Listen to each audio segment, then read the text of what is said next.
વાર્ષિક સાધારણ સભા ગણતરીની મિનિટોમાં જ પૂરી થઈ ગઈ। કોઈપણ પ્રકારની પશુપાલકો માટેની જાહેરાત ન કરાતા પશુપાલકોમાં રોષ જોવા મળ્યો।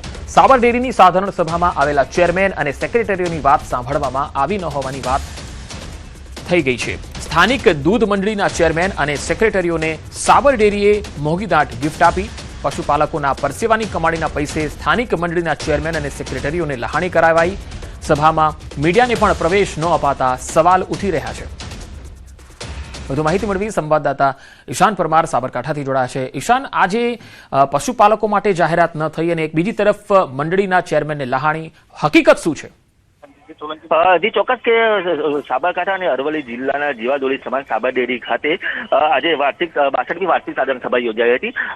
સાધારણ સભામાં મીડિયાને પ્રવેશ તો ન આપવામાં આવ્યો, પરંતુ આ ઉપરાંત જે ડેરીના ચેરમેન અને સેક્રેટરી આવ્યા હતા તેમને મોંઘીદાટ ગિફ્ટો આપવામાં આવી હતી। એટલે ખાસ કરીને કહી શકાય કે પશુપાલકો માટે યોગ્ય ભાવફેરની કે કોઈ જાહેરાત કરવામાં નથી આવી। માત્ર જે એજન્ડા હતા એજન્ડા વાંચવામાં આવ્યા છે ને બસ એમની રીતે જ મનમાની કરીને મંજૂર કરી દીધા એવા પણ પશુપાલકોને આક્ષેપ કરવામાં આવી રહ્યા છે। એટલે કે કહી શકાય કે જે રીતે આ સાબર ડેરી દ્વારા જે એજન્ડા એમને જ વાંચીને સાધારણ સભા માત્ર 10 મિનિટમાં પૂર્ણ કરી દેવાતા પશુપાલકોમાં હાલ તો રોજ જોવા મળી છે। પંકજ। જી ઈશાન, આભાર માહિતી આપવા માટે। ભાવનગરમાં વન વિભાગની બેદરકારી સામે સવાલ ઉઠી રહ્યા છે। બોરડી ગામમાં ગેરકાયદેસર ઇલેક્ટ્રિક શોકથી સિંહણનું મૃત્યુ થયું। પાક રક્ષણ માટે ગેરકાયદે વીજ કરંટ મુકાયો હતો।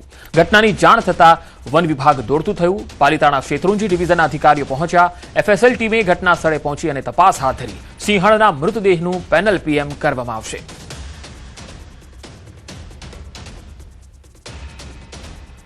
અમદાવાદની ઓઢવ સ્થિત નટરાજ સ્કૂલમાં ડીઈઓની ટીમ સરપ્રાઇઝ ઇન્સ્પેક્શનમાં મોટો ભાંડાફોડ થયો છે। વિદ્યાર્થીઓની હાજરીને લઈને ગંભીર ગેરરીતિ સામે આવી। રજિસ્ટર અને સીટીએસ પોર્ટલ પર હાજરી નોંધાયેલી હોવા છતાં ક્લાસરૂમમાં વિદ્યાર્થીઓ ગેરહાજર જોવા મળ્યા। અંદાજે 50% ગેરહાજરી નોંધાઈ। શિક્ષણ વિભાગે અગાઉ સ્કૂલના 11 જેટલા વર્ગો બંધ કરવાનો નિર્ણય લીધો હતો। હવે ડીઓ દ્વારા સ્કૂલની માન્યતા રદ કરવા તેમજ 100% ગ્રાન્ટ કાપવા માટે વડી કચેરીમાં દરખાસ્ત કરવામાં આવી છે। ચાલુ વર્ષે પણ અમે વર્ષની શરૂઆતમાં જ આ પ્રકારે ટીમ બનાવી ઇન્સ્પેક્શન કરાવ્યું તો તેમાં પણ એ જ પ્રકારે જોવા મળ્યું છે। એટલે માન્ય વર્ગો કરતાં વિદ્યાર્થીઓની સંખ્યા જે છે એ જેટલી હોવી જોઈએ એના કરતાં લગભગ 50% આજુબાજુ જોવા મળતા અમે 11 જેટલા વર્ગો તાત્કાલિક અસરથી બંધ કરવા માટેનો નિર્ણય લીધો હતો। એટલે અમે માન્યતા રદ કરવા માટેની આગળની કાર્યવાહી કરી છે। સરકારશ્રીમાં આ બાબતે ચોક્કસ યોગ્ય નિર્ણય લેવાશે। કર્મચારીઓના હિતમાં નિર્ણય લેવાશે અને ખોટી ગેરહાજરી જે છે વિદ્યાર્થીઓની એની હાજરી પૂરવા માટે જ્યારે શિક્ષકોને દબાણ કરવામાં આવે આ બિલકુલ યોગ્ય નથી। એટલે એ બાબતોની ગંભીરતાને ધ્યાને લઈ અમે સદર શાળાને જલ્દીથી જલ્દી બંધ થાય તે માટે અમે આ બાબતે ઉપર વડી કચેરીમાં રિપોર્ટ કર્યો છે। મોંઘા ખાનગી ટ્યુશનના યુગમાં મહેસાણાના બેચરાજી તાલુકાની જાગૃતિ વિદ્યાલયે અનોખી સફળતા મેળવી। સાંપાવાડા ગામની આ ગ્રામીણ શાળાએ 0 પીરિયડના પ્રયોગથી 60%થી સતત 100% પરિણામ સુધીની સફર કરી। શાળામાં જ વધારાના તાસ, પેપર સોલ્યુશન, મોક ટેસ્ટ અને વ્યક્તિગત માર્ગદર્શન અપાય છે। વર્ષ 2022માં ધોરણ 10નું પરિણામ 60% હતું અને ત્યારબાદ શાળા પરિવારે ટ્યુશન પ્રથા નાબૂદ કરી 0 પીરિયડ શરૂ કરવાનો નિર્ણય લીધો। તમામ વિષયોના શિક્ષકોએ અઠવાડિયાના વાર વહેંચી નિયમિત રીતે દ્રઢીકરણ, પુનરાવર્તન અને પેપર સોલ્યુશન કરાવ્યું।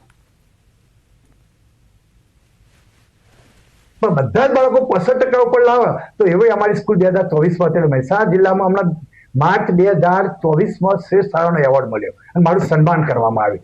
એ પ્રમાણે 2025માં ધોરણ 12માં બધા જ બાળકો 100% રિઝલ્ટ આવ્યું। બધા જ બાળકો 70% અપલાયા અને એનો પણ એવોર્ડ અમને જિલ્લા આચાર્ય સંચાલકથી મળ્યું। અમારે ટ્યુશન પણ જવું પડતું નથી અને ખર્ચ પણ થતો નથી તેનો। અહીં 0 તાસ લેશે જેમાં અમને પ્રશ્નપત્રોને સોલ્વ કરાવે છે, જેથી અમને ખૂબ જ મહેનત કરીએ છીએ જેમાં 100% રિઝલ્ટ પ્રાપ્ત થાય છે। જે ગરીબ બાળકો હોય તેમને વધુ સહાય પણ થાય છે અને સહિત સાહેબો બોર્ડના પેપરો પણ સોલ્યુશન કરાવે છે, તેથી બોર્ડનું વાતાવરણ ઊભું થાય છે। તેથી બોર્ડમાં અમને કોઈ વધારે તકલીફ પડતી નથી। બોર્ડના 1.5 મહિના પહેલા અભ્યાસક્રમ પૂર્ણ કરી વિદ્યાર્થીઓને 5 થી 6 પેપરની પ્રેક્ટિસ કરાવવામાં આવે છે। પરિણામે સામાન્ય વિદ્યાર્થીઓ પણ 85 થી 90% સુધી પહોંચી જાય છે। ટ્યુશન વગરની આ સફળતા હવે અન્ય શાળાઓ માટે પ્રેરણારૂપ બની ગઈ છે। સાહેબની મહેનતથી 0 પીરિયડ લે છે એમના ટાઈમ કરતાં વધારે 1 કલાક આપી અને જે બાળકોને ભણાવે છે એના લીધે અમારા બાળકોનું રિઝલ્ટ ઊંચું આવે છે અને અમારા જે ટ્યુશનનો ખર્ચો પણ અમારે બચે છે. ઝીરો પિરિયડ જે ચાલુ કરવાનો આચાર્ય સાહેબે અને સ્ટાફે જે ચાલુ કર્યો છે એનાથી એક મોટો ફેરફાર થયો છે પરિણામનો. જે પરિણામ 60-70% આવતું એનું પરિણામ અત્યારે 90-100% પરિણામ આવે છે સ્કૂલનું. વડોદરા શહેરમાં જાહેરાતો થકી આવક ઊભી કરવાના હેતુથી લગાવવામાં આવેલી 36 LED સ્ક્રીન હવે તંત્ર માટે આર્થિક બોજ સાબિત થઈ રહી છે. આવક મળવાને બદલે પાલિકાની તિજોરી પર દર મહિને લાખો રૂપિયાના વીજ બિલનો બોજ વધી રહ્યો છે. હાલ સ્થિતિ એવી છે કે LED સ્ક્રીનમાંથી કોઈ આવક ઊભી થઈ રહી નથી. ઉલટાનું દર મહિને 5 લાખ રૂપિયાથી વધુનું માત્ર વીજ બિલ ભરવાનો મોટો બોજ પાલિકા માથે આવી પડ્યો છે. વાર્ષિક લાખો રૂપિયાની ચોખ્ખી ખોટ થઈ રહી હોવા છતાં તંત્ર હવે વધુ 30 નવી LED સ્ક્રીન લગાવવાની તૈયારી કરી રહ્યું છે. ડેપ્યુટી મ્યુનિસિપલ કમિશનરે પણ મહાનગરપાલિકાને નુકસાન થતું હોવાનો સ્વીકાર કર્યો, પરંતુ નવું ટેન્ડર બહાર પાડવાની પણ વાત કરી છે. વડોદરા મહાનગરપાલિકાનો જે વહીવટ છે ક્યાંક ને ક્યાંક એવું લાગે અધિકારીઓ કોઈ કંપનીઓ પાસેથી પોતાનું કંઈક ફાયદો મેળવવા માંગતી હોય અને ટેકનોલોજીના નામે વડોદરા શહેરના જનતાના ગળે કોઈ પણ હાર પહેરાવી દેવા માંગે તો ઘાટ દેખાય છે. અધિકારીઓની મિલીભગત અને ક્યાંક ને ક્યાંક કમિશનનું કોઈ લાલચ આ બધી ટેકનોલોજી લાવવાની પાછળ છે. વડોદરા શહેરને આનાથી ફાયદો કંઈ થઈ રહ્યો નથી. કે જે નોર્મલી જે લોકો હોર્ડિંગ્સ લગાવતા હતા એટલીસ્ટ તો પેમેન્ટ તો આવતું હતું. આજની તારીખની અંદર આ લોકો LED લગાવી દીધી, ઠીક છે 5 લાખ ખર્ચો થઈ રહ્યો છે પણ ઇન્કમ તો ઝીરો છે. એટલે ખરેખર આ વાત પર કોર્પોરેશન ધ્યાન આપવું જોઈએ. ચોક્કસથી અત્યારે 1 વર્ષથી ટેન્ડર અત્યારે થઈ રહ્યું નથી. કોર્ટ કેસ હતો, કોર્ટનો સ્ટે હતો, એટલા માટે ટેન્ડર નહોતું થયું. હવે નવેસરથી ટેન્ડર પ્રક્રિયા હાથ ધરી છે. લાસ્ટ યર 1 વર્ષના 2 કરોડ 61 લાખ જેટલી મિનિમમ સેટ વેલ્યુ આપણને મળેલી હતી.